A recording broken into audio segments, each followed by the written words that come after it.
All right, folks, please give a warm welcome to Romi. Thank you. Thank you. All right. Thank you. Thank you.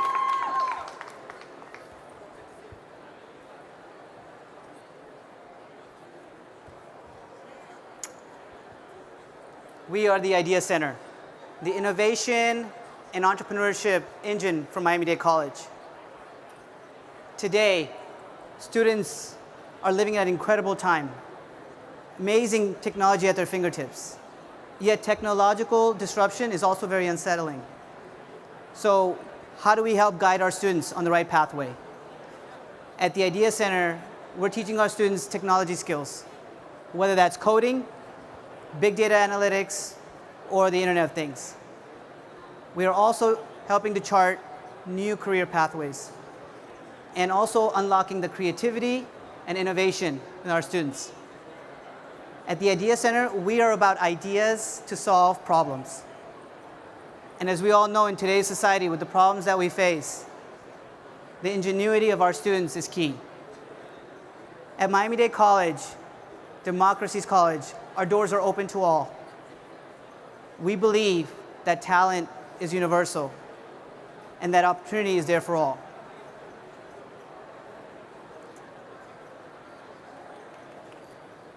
I'm Romi Bhatia. I'm the Executive Director of the Idea Center at Miami Dade College. I want to welcome all of you again. We're very excited to take you on a 30-minute journey of technological discovery, of entrepreneurship, and also change making in our communities.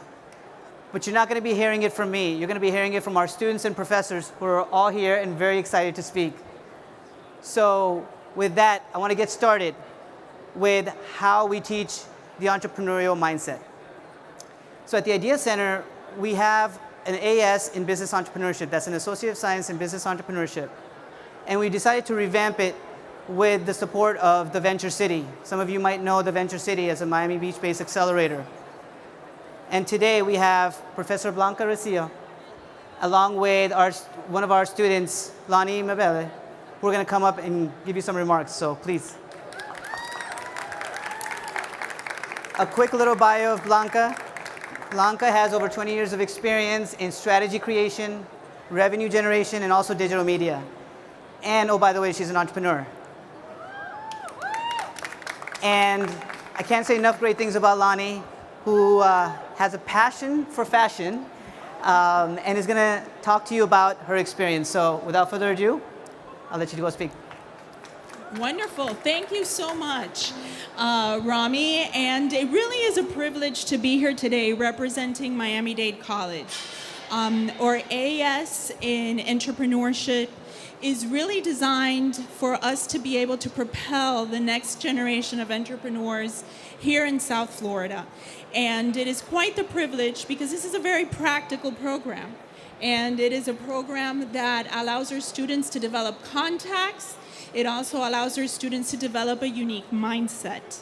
Lani and I happen to share a class that's taking place this semester. And it really is a pleasure to go in there and facilitate this course every week because it provides our students with an opportunity to really take an idea and develop that idea into a real-life business opportunity. So it really is something that we are taking a look at practical applications on a weekly basis. When I started the class, it was really kind of like a reality check because when you think of entrepreneurship from the outside, you're like, ooh, I'm going to join this trend. I'm going to get a license to do what I love and people are going to pay me. Yeah, it's not like that, you know. It's not like that. Entrepreneurship is a lifestyle. You know, you have to put your blood, sweat, and tears into it every single day. And I think coming into this course has helped me understand that a lot better. Good, good. Well, we're hoping that we're going to be able to open up that window and you can take a little bit of a look inside of our classroom. So, Lani, I'm going to ask you some questions so you can go ahead and share with them a little bit about what you've been learning this semester. So if you could walk us through that process that we talk about in class. How do you go about from developing an idea and taking it to market? How does it become a business opportunity? So every entrepreneur's best friend, I've learned, is the value proposition canvas. Okay. How can you validate your idea? By making sure you're solving or meeting a customer need, and by getting research and data and making sure people will actually pay money for your service and whatever it is that you're providing. Very good. I'm glad to see that, that every week this is resonating with you. Now, one of the neat things about our program is that partnership that we have with Venture City. Every single week, we get the opportunity to have a real-life practitioner come into our classroom. So it's not only theoretical, right? Because there's nothing really theoretical about entrepreneurship, right? We're in the business of making things, making innovation, creating business opportunities. So real-life founders come into our classroom and speak to our students about those realities. So I'm going to ask you again, if you could let us know, was there someone that came in this semester or some tip that was shared that really stands out, that really struck a chord with you? Co-founders from the company Caribou, Max and Alvaro, came in during one of our first few weeks of class, and Max said something that totally changed my life. She said that there's two ways to start a company. One is that you have this amazing idea and you dedicate your life towards, making it happen. And another way is that you join with someone that has the great idea and you help them make it happen. And that doesn't make you any less of an entrepreneur. And I think that gave me a lot of power to be okay with not having this cool new thing to do, but I can join with someone and help them make their dreams come to life. Good. Well, seeing that flexible thinking come to play, that's the type of value that an entrepreneur needs to have, right? We are all about a flexible mindset when we're taking into consideration meeting challenges in the business place today. In fact, tomorrow, we're going to have as a keynote speaker here at Emerge, Sophia, right? And we're all really excited. Well, earlier this year, we had the CEO of Alibaba who was warning us about this new robotic workforce. And, his challenge was, let's prepare our students for the challenge so that this great technology is an asset. It's a business opportunity for us. One of the great things that I've seen in the classroom and that is really enjoyable of being a part of this program is the fact that we are doing that. We're meeting that challenge by creating an entrepreneurial mindset. Thank you. Great. So thank you, Blanca and Lani, for sharing your insights about our AS and business entrepreneurship. So now I'm going to invite to the stage, we're going to shift the focus to change making. And so I want to invite Sandra LaFleur, our Director of Social Change Making Initiatives,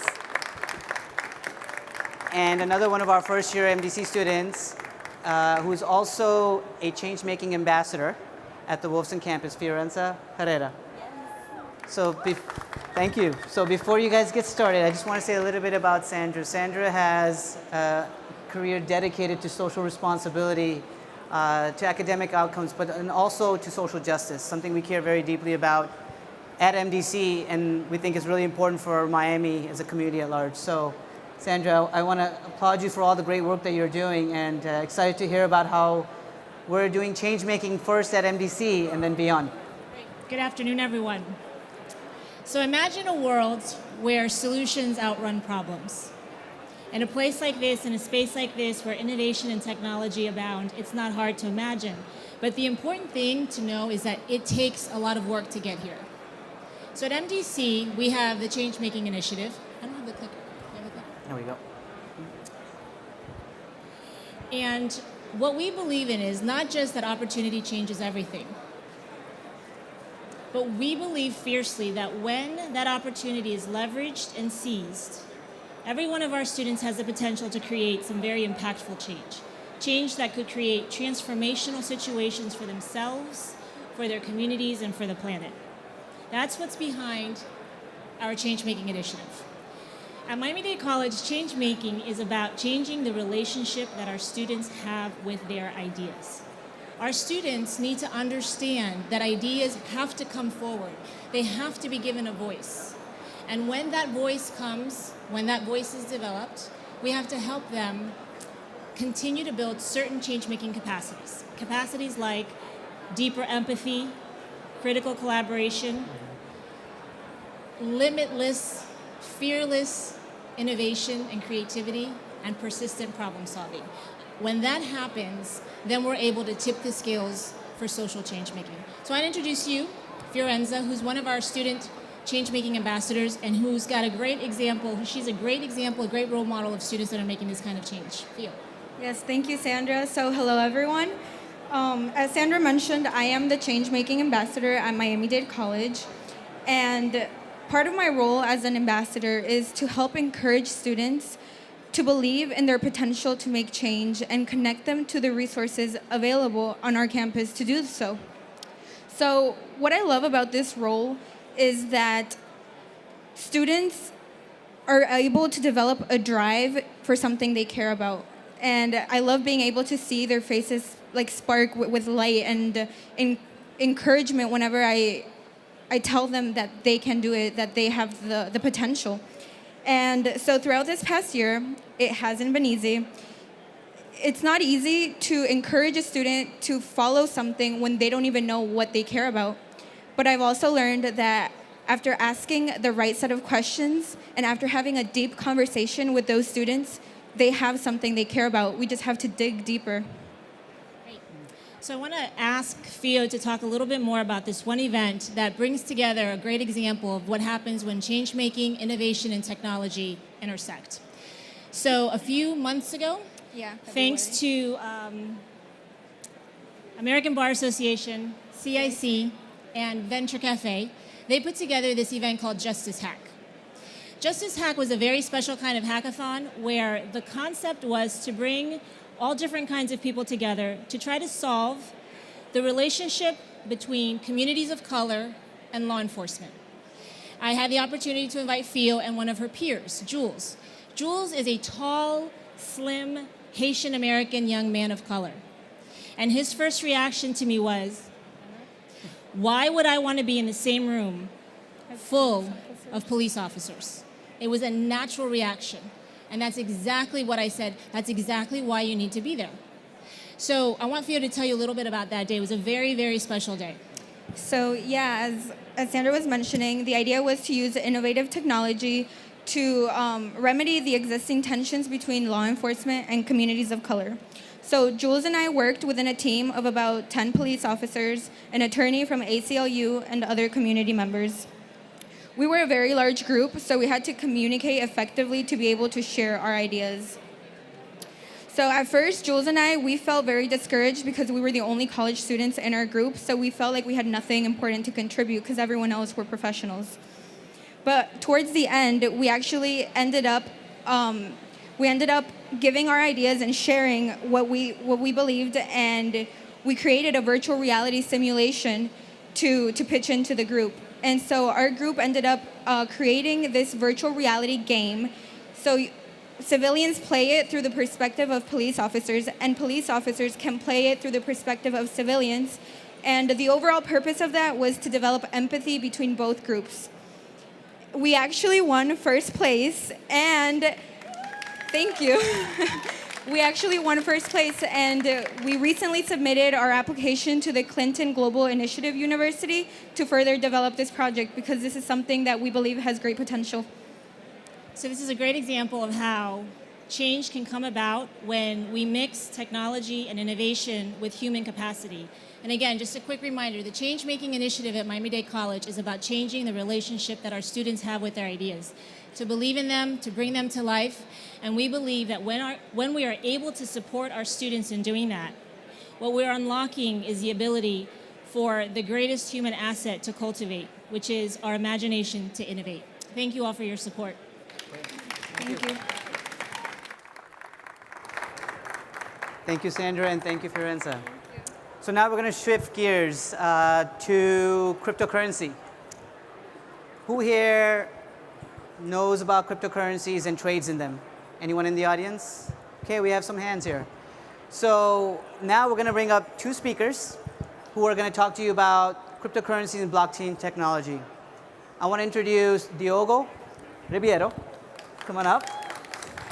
And our youngest student at Miami Dade College at the Idea Center, Nathan Thomas. Nathan, come on up. And when I say young, Nathan first started at MDC at the age of, ripe old age of 10. He's been at MDC, he's 13 years? Yep, 13 years old now. And so Nathan's going to tell you a little bit about the experience he had in a class that Diogo taught. And Diogo is a practitioner. Diogo is actually a trade and treasury professional in the city and came to the Idea Center because he really wanted to make sure that we could educate the community about what blockchain technology is. So much of what you hear today is probably caught up in a lot of hype, and so people have an opinion about blockchain technology and particularly cryptocurrencies. And so we wanted to dispel some of that by doing a very instructional workshop. So we launched a 3-module workshop, which Diogo taught on Saturdays, and Diogo and Nathan are going to tell you about their experience. So with that, I'll leave it to you. Hi everyone, my name is Diogo. Thank you, Romi, and thank you to the Idea Center for this opportunity. So I teach cryptocurrency simulator at the Idea Center. The idea behind it was not only to have a classroom experience, but make it more engaging and have a lot more participation from the students. So the way we structured it was a 3-module course. We begin with the fundamentals.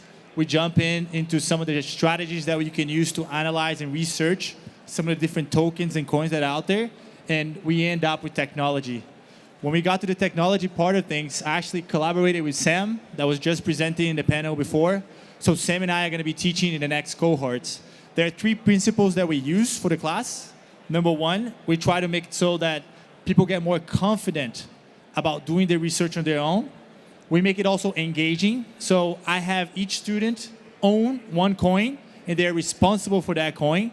Meaning, if anyone asks you during the course how the coin is this moment, you're responsible for knowing the news. You're responsible for knowing everything about that coin. Nathan had one too. We're going to talk about it in a little bit. And finally, it's about engagement. We also go through and we pretend like you're buying and selling coins yourself. So during the class, you have a chance to present your decisions and talk to the class and get an engagement of why you did, why you made the decisions you made, what prompted you to make the decisions you made during the course. So enough of the class, enough of me. I want to talk to Nathan. Nathan's going to give you an honest opinion of what he thought of the class. Nathan, how was it? How annoying was it having me speak for 4 hours on a Saturday for you? No, it was terrible. No, I'm just kidding. So before the class, I had heard of blockchain and cryptos, all over the net, but they were really just buzzwords to me. I really didn't know what they actually meant. Going to the class really opened up a bunch of questions for me, and Diogo and Sam were great in answering all my questions, and I think I came out with a pretty good understanding of blockchain and cryptocurrency in general. The class also gave me an opportunity to learn subjects such as digital wallets, distributed ledgers, smart contracts, and most importantly, blockchain in general. It's a lot of buzzwords. Now, Nathan, how different it is from like a History 101 class? Like, how was the class different for you? So I've been taking a couple of courses for 2 years at Miami Dade. I started when I was 10, and this by far was the most. It was very interactive. Like most of my classes, they were about the past, like say history, for example. You learn about stuff that happened a long time ago. But now, like in our class, we were learning about stuff that was happening now. Like in our class, during the 4 weeks of our class, we saw coins getting banned. We saw people behind ICOs getting arrested, the one locally here in Miami. And we even saw Bitcoin go up thousands of dollars in just weeks. Now I think it's at 9,000. So that was very cool. Yeah, so it's a lot of changes going on. Finally, what do you think about being responsible for a coin, so owning your own coins? So you can talk a little bit about that experience.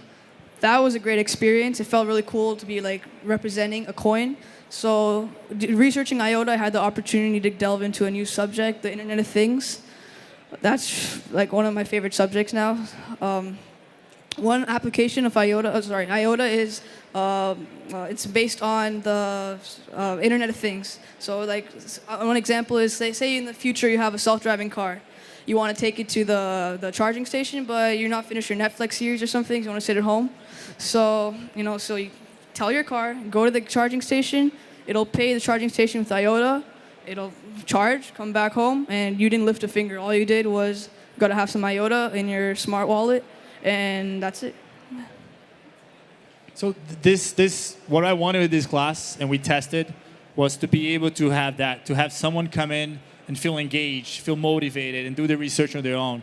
The next few classes, what we're going to do is we're going to create a community behind it and grow with time. So every new cohort is going to help the next one. Nathan is going to be helping me out a little bit, and he's going to be helping me teach the class. And I'm also going to have Sam from Bushido Lab coming in and talking a little bit more about the technology. So if you're interested, we're going to be announcing the next class soon. So let us know. Great. Thank you both. Thank you to Diogo and also to Nathan. So, believe it or not, Nathan is not the only 13-year-old student that we have at the Idea Center. I want to now introduce and welcome Matias Barragan. Matias, come on up. So we were talking about technology, but the Idea Center is more than just technology. We focus on problem solving. I talked about the Idea Center being a place where we look for solutions to problems. And one of the elements of that is teaching creativity and human-centered design. And we do that in our classes. Matias has taken that class and several more, and so he's going to share with you his experience. Hi, how's everybody doing tonight? All good? All good? Can you hold it up a little bit. Sorry. For the past 2 semesters, I've been taking classes at the Idea Center, and I've really loved every second of it. In the past, I have not really enjoyed learning inside a classroom. I found it kind of boring and hasn't really stimulated me to learn. But I really feel the Idea Center has changed my perspective. I have taken 3 classes at the Idea Center so far. I've taken the first class. I learned how to develop a basic website. I learned how something so hard and complex can be fun and creative at the same time. I'm currently in my second and third class. In my second class, I'm learning how to incorporate creativity into any startup business. I'm learning how something so harsh like this today's world can become fun when you learn how to make it fun, honestly. We are doing We're doing experiments like Legos or drawing to try to unleash our mind's creativity. In my third class, I'm learning how to write anything I would like to express in a professional way. I'm learning how something so traditional can be very fun and creative with a different twist that the Idea Center puts on it.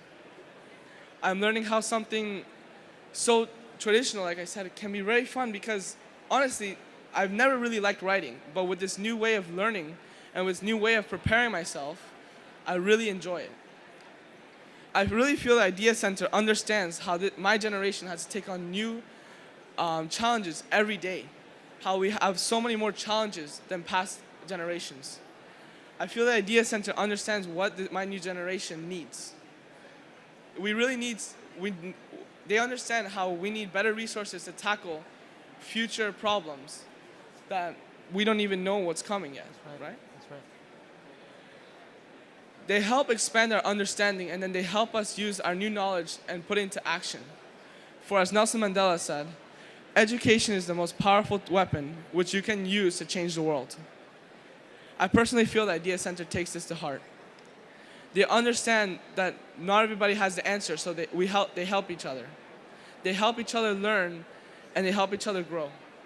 And they bring us apart into it, right? They are doing their best to keep up, and they're helping us learn what is needed. And I personally feel at home at the Idea Center. That's great. Thank you. Matias, thank you. Thank you so much. So next up is Lani Diaz. She is an incredible entrepreneur.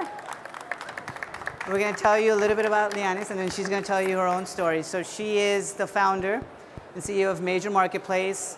She's a graduate of one of our programs. It's called the Create Accelerator. It's a 12-week program when you have developed a prototype, how to take it to market. Lani is also the winner of the 2017 American Entrepreneurship Award. And currently part of the cohort at WinLab. So she's just all around fabulous. We are extremely, extremely proud of her work, and she wanted to be able to share a few words about her entrepreneurial journey. Yeah. Hi, everyone. My name is Lani Diaz, and as he mentioned, I'm the founder of Major Marketplace. This way, okay. All right, we got this. Okay, which is an online marketplace for minority businesses. And so we are connecting minority businesses with conscious consumers. And my journey as an entrepreneur started about a year ago. So I graduated from college. I studied communications in college, and I come from a low-income family. And so business wasn't something that I knew. It wasn't something that was native to me. And so after graduating college, I knew that I wanted to help in the community, and I knew that, that's ultimately what I wanted to do. I wanted to help minority businesses. And in doing my research, I turned to Google, like most of us do, and I ended up finding the Idea Center at Miami Dade College. And since then, I've been working with everyone here, including one of my biggest mentors, Gustavo Grande. I went through the Startup Challenge at the Idea Center and also the Create program as well. And from that, so many wonderful things have happened. He mentioned that I was a winner of the American Entrepreneurship Award, but I was also a part of Startup FIU and currently a part of WinLab as well. And I'm currently a finalist for the Miami Herald Business Plan Challenge. Thank you. And in all honesty, I don't think that I would have been able to do it without the Idea Center. They really are a family to me. They've been the support that I've needed throughout this entire thing. Throughout this entire journey. And so I am forever grateful for everything that you've given me, the skills, the support, the family, and really the push, because they talk about progress before perfection, which is something that Gustavo says all the time.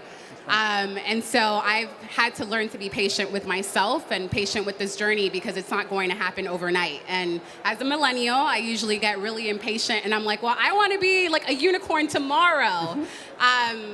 But it's a process. Yes. So I'm thankful for you guys and just being a part of this journey. Thank you. Thank you for being a part of it.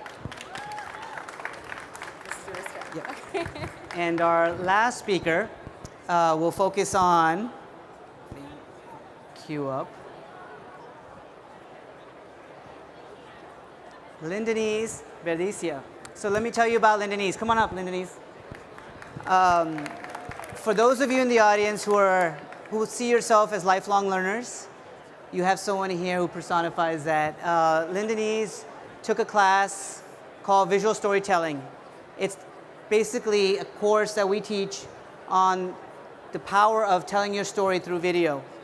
And Lani Diaz also has her own consulting firm called Birdhouse. And in that firm, she's focused on career counseling, career coaching, college counseling, and really just helping anyone reach their potential. So she came in as a student to take this class, and we want you to share with everyone what you gained from the class. So as you mentioned, my company is called Birdhouse, and really what the focus is it's a success agency. So if you look at it from perspective of an actual birdhouse, students and their families can come to me for the tools and resources that they need as far as when it comes to career coaching, college counseling, financial aid, and the list goes on. Of course, the families that I do target are low-income families, under-resourced communities, in order to really support them. How I came to the Idea Center was, again, Google, as some of my colleagues have said. It's really just looking, I'm a lifelong learner. I have a master's from UM, and so I was always, what else can I learn, especially from my peers and other community leaders here in Miami. I registered for their newsletter because they have great speakers, great events throughout the year. And then I saw this introduction to the visual storytelling course. And the great thing about this course is, as we all know, we can all have ideas. We can all want to, be an entrepreneur and have a startup. But the biggest challenge is really understanding what that story is. What is that need? How to convey that need, and how to really show that to others as far as what you're providing, if it's a service or a product. And really, what the focus of this visual storytelling course, we had experts from the Visual Storytelling Institute that really focused on the story making. What is your story? Who is your target? How are you really going to relay this message? The second part of the course was visualizing the story. And that's how can you create a video with a professional camera, with an iPhone, and how can you really utilize some of these resources without necessarily becoming a videographer or a graphic designer? because they do understand as an entrepreneur, many times you have to do more with less. And so this is one of the great things about the visual storytelling course and, of course, the Idea Center. And, of course, the final part of the course is about storytelling. And storytelling is putting together your story, how you show it visually, and then how you're going to really convey that through your website, social media platforms, and events like this. And the opportunity was wonderful. The class was very flexible, especially for professionals and entrepreneurs like myself. The classes were in the evenings. We met weekly. And then we had people from various backgrounds. I obviously come from higher education. We have others that come from baking, technology, and the list goes on. And that was really beneficial for me and my experience because of everyone's backgrounds, different from various backgrounds and industries, and really being able to share my story, share my idea, and then putting that all together. And right after the class, we presented at one of the larger events, and I launched my website. I built it myself, but thankfully because of this course, I felt more confident to press publish. And then, of course, all the social media handles and everything like that regarding Birdhouse. And it was just, invaluable experience. And obviously, once you are part of the community, they continue to have events and connecting you with the right people within the community. And hopefully, soon I'll be connecting some of my students and families with the Idea Center for some of their special initiatives as well. Great, thank you. Awesome, thank you so much. So we are at the 30-minute mark. It's hard to be able to describe all the things that we do at the Idea Center in just 30 minutes, but hopefully we gave you snapshots of what we're about, what our focus is. And I'm going to ask my colleague, our Director of our Director of Innovation and Entrepreneurship Programs, Pamela Santos, to come up to the stage. She's going to share some final thoughts with you, and as she does, we'll share with you our brochure so that any of you that are interested in the audience to learn more about the Idea Center can contact us. Pamela, welcome. Hello. There you go. Well, you've heard a lot about some of the different programs that we have at the Idea Center. It's really just the tip of the iceberg. We have a lot more programming. But you did see a little bit about our 3 core areas of programs, which are entrepreneurship, technology, and social innovation entrepreneurship. And we really wanted to make sure that you could see what our participants and students feel about the programs that they're getting, what they're getting out of it, because we do have something for everyone, MDC students and the community. And we invite all of you to come check out our programs. And apparently you can find us on Google. Yeah. Great, thank you everyone. And please visit us at the Miami Dade College booth. Thank you.